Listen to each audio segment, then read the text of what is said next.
Today's 1% thought is, stretching is stupid, all right? And that is a clickbaity concept, but stretching for the most part is the least effective way to improve your body and what you're actually trying to do, all right? So let's talk a few examples, and I'm gonna pick on a few populations here. So if you're a runner, and this is the stretch you do before, how much is that really improving your running? Probably not a lot. People with tight backs. Now, we want to be able to go down and touch our toes, and our hamstrings feel tight, so we want to stretch them. And a lot of healthcare providers piss me off and say, hey, your hamstrings are tight, go ahead and stretch your hamstrings, whatever that looks like, stretching my hamstring. That's probably not even isolating and not even the right way to stretch that hamstring. And a lot of times, here's the big, putting it all together. We should have better control and strength through a full range of motion. So if you go get a passive modality, like a chiropractic adjustment, which physical therapists, by the way, can do the same adjustments. The big difference is we ask you to do some exercise around it. So now my back hurts, I need to go see the chiropractor to put me back in place. That's not what we're talking about here. You go get a massage, you go get acupuncture.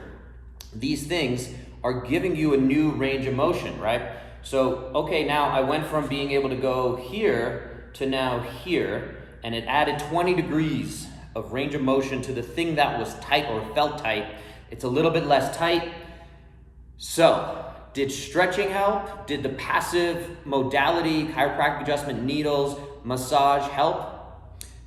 Maybe they did, but the big difference here, and this is, I'm gonna advocate for, functional range conditioning or some variation of that, or just strengthening through a full range of motion. I talked about knees over toes guy in a recent video, and the big concept here is, yeah, let's go into a full range of motion. Look how deep my shoulder is in the socket, and then I'm gonna press through and get strong, and I need to be able to control that at the top, at the bottom, and all the way in between. If I can't control that, that's where we get into trouble. That's where injuries happen as you try to do new, unique strength and conditioning type situations. So, stretching is mostly stupid.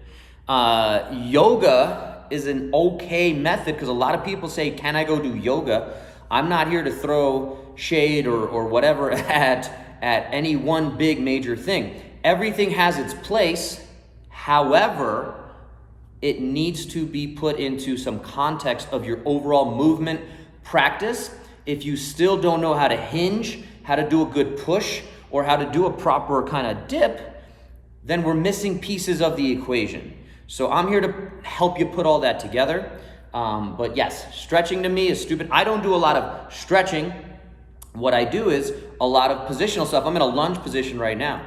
Or if I'm hanging out, I might just be kind of stretching, opening up that shoulder. So I'm kind of getting more comfortable there, learning to breathe there, and then putting some load on that tissue, whether that's with a kettlebell or a dumbbell, but I'm always working full range of motion as much as possible. That's my stretching. So when people come to me and say, oh, I know this is tight and I should just stretch it, that's not really the answer. All right, so again, hopefully that makes sense. If you need to talk about it, if you need to figure out how this fits into your equation, we can assess you, we can figure out what your movement practice is and what it should be, and what do we have time for throughout the day. If it's, I'm checking emails, I'm on a Zoom call, and I'm just gonna add a little bit of stretching, awesome. So, stretching stupid, strengthen is better. Time under tension is better. Get a plan that works for you. That's better. Be better. 1% better every day. Hope that helped. Talk to you soon.